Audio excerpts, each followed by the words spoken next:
নমস্কার বন্ধুরা, welcome to সোয়াদিকা kitchen. সোয়াদিকা কিচেনে আপনাদের সবাইকে স্বাগত জানাই। আজ আমি বানিয়ে দেখাবো এক স্পেশাল মশলা দিয়ে অসাধারণ স্বাদের চিকেনের কালা ভুনা রেসিপি। তবে চলুন দেখে নেওয়া যাক। এর জন্য কিন্তু সবার প্রথমে চিকেন ম্যারিনেট করে নিতে হবে। এর জন্য একটা বাউলের মধ্যে নিচ্ছি 1 টেবিল স্পুন আদার পেস্ট, 1 টেবিল স্পুন রসুনের পেস্ট, দিচ্ছি 1/4 টেবিল স্পুন হলুদের গুঁড়ো, 1/4 টেবিল স্পুন ধনের গুঁড়ো, 1/4 table spoon Kashmiri red chilli powder, দিচ্ছি 1 টেবিল স্পুন লবণ। এখানে আমি যেহেতু 1 কেজি চিকেন বানাবো সেই জন্য 1 টেবিল স্পুন লবণ ব্যবহার করেছি। এবার সমস্ত কিছুকে খুব ভালোভাবে মিশিয়ে নিচ্ছি। এই তো মেশানো হয়ে গেছে। এবার অ্যাড করছি ভালোভাবে ধুয়ে জল ঝরিয়ে রাখা চিকেনের পিস।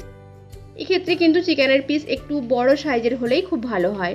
উপর থেকে দিচ্ছি 3 থেকে 4 টেবিল চামচ কাঁচা সরিষার তেল। এখানে কাঁচা সরিষার তেল অবশ্যই ব্যবহার করতে হবে, এর জন্যই কিন্তু একটা আলাদা রকমের ফ্লেভার আসবে। এবার সমস্ত কিছুকে খুব ভালোভাবে মিশিয়ে নিচ্ছি। এই ম্যারিনেশনের স্টেপটা কিন্তু খুব ভালোভাবে করতে হবে যাতে প্রত্যেকটা চিকেনের পিসে মশলার কোটিং খুব ভালোভাবে হয়। চিকেন ম্যারিনেশন কিন্তু খুব সময় নিয়েই করতে হবে। এই তো দেখুন চিকেনের প্রত্যেকটা পিসের গায়ে কিন্তু মশলা খুব ভালোভাবে কোটিং হয়ে গেছে।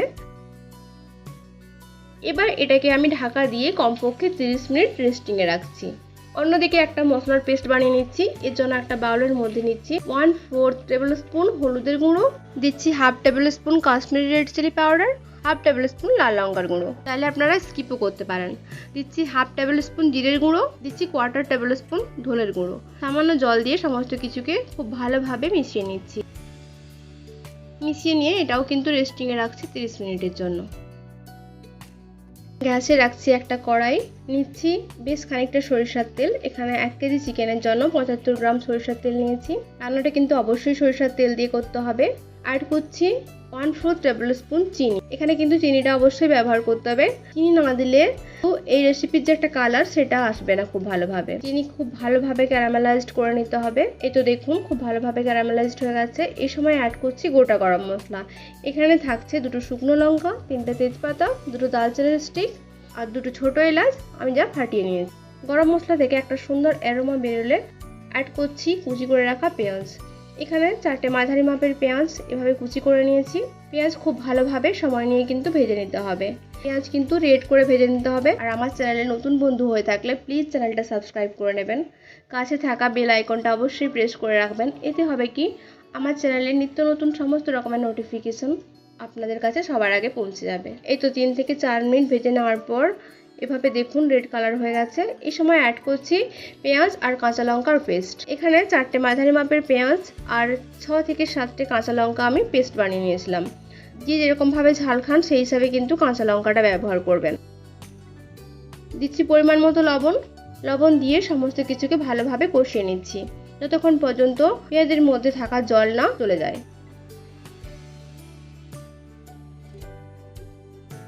এই তো দেখুন সাইড থেকে তেল ছেড়ে দিয়েছে। এই সময় দিচ্ছি 1 টেবিল স্পুন রসুনের পেস্ট, 1 টেবিল স্পুন আদার পেস্ট। ফ্লেম হাইতে রেখে সমস্ত মশলা খুব ভালোভাবে মিশিয়ে নিচ্ছি। এতে মশলার যে কাঁচা গন্ধ সেটা থাকবে। এই তো দেখুন খুব সুন্দরভাবে কষানো হয়ে গেছে। এই সময় দিচ্ছি টমেটোর পেস্ট। এখানে 2টো মাঝারি মাপের টমেটো আমি পেস্ট করে নিয়েছি। টমেটো ও পেঁয়াজ পেস্ট করে ব্যবহার করার জন্য গ্রেভির থিকনেসটা কিন্তু খুব ভালো হয়। সমস্ত কিছুকে ভালোভাবে আবারও 1 মিনিট কষিয়ে নেওয়ার পর অ্যাড করছি সেই গুঁড়ো মশলার পেস্ট। গুঁড়ো মশলা দিয়ে সমস্ত মশলা কিন্তু আবারও কষিয়ে নিতে হবে 3 থেকে 4 মিনিট যতক্ষণ পর্যন্ত সাইড থেকে তেল না ছেড়ে দেয়। এই তো দেখুন সাইড থেকে তেল ছেড়ে দিয়েছে। মশলা আরো ভালোভাবে কষানোর জন্য অ্যাড করছি খুবই সামান্য পরিমাণ জল।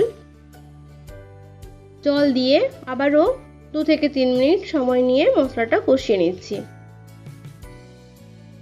এই তো দেখুন 2 থেকে 3 মিনিট পর সাইড থেকে তেল ছেড়ে দিয়েছে। এই সময় অ্যাড করছি সেই ম্যারিনেট করে রাখা চিকেন।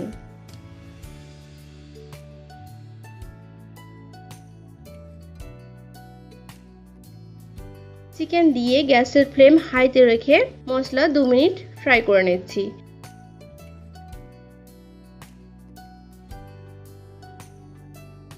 2 মিনিট পরে ফ্লেম মিডিয়াম টু হাইতে রেখে ঢাকা দিয়ে হতে দিচ্ছি আরও 2 মিনিটের জন্য।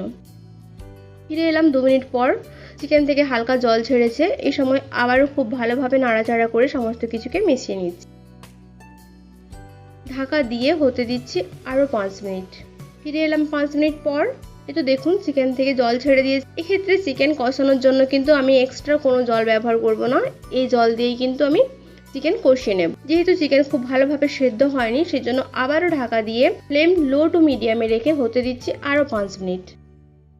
ফিরে এলাম 5 মিনিট পর। এই তো দেখুন চিকেন প্রায় সেদ্ধ হয়ে এসছে।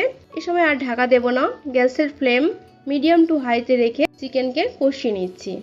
এক্ষেত্রে এখানে একটা মশলা বানিয়ে নিচ্ছি। এর জন্য নিয়েছি হাফ টেবিল স্পুন মৌরি, 12 থেকে 15 পিস গোলমরিচ, 2টো দালচিনির স্টিক, 2টো ছোট এলাচ, সামান্য জায়ফল। এই সমস্ত মশলা শুকনো খোলায় ভেজে গুঁড়ো করে নিয়েছি। এই গুঁড়ো মশলাটা আমি 2টো স্টেপে ব্যবহার করব। মশলা কষানোর সময় অর্ধেক দিয়ে দিচ্ছি। গুঁড়ো মশলা দিয়ে সমস্ত কিছুকে ভালোভাবে কষিয়ে নিচ্ছি। এই তো দেখুন সাইড থেকে ভালোভাবে তেল ছেড়ে দিয়েছে।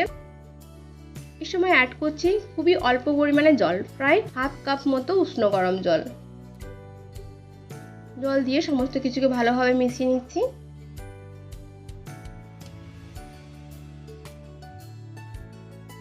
উপর থেকে দিচ্ছি বাকি অর্ধেক গুঁড়ো মশলা।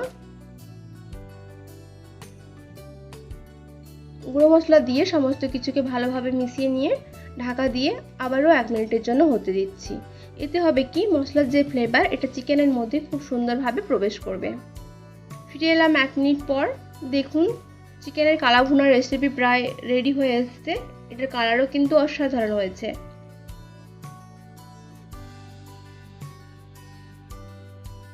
এই সময় দিচ্ছি লাস্টে কুচি করে রাখা লঙ্কা।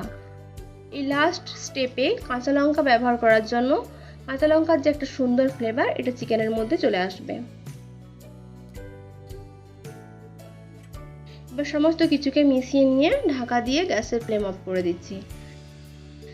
এই রেসিপিটি কিন্তু আপনারা ভাত, রুটি, পরোটা, নান যে কিছুর সঙ্গে খুব সহজেই সার্ভ করতে পারেন, আর এটা খেতেও কিন্তু অসাধারণ হয়।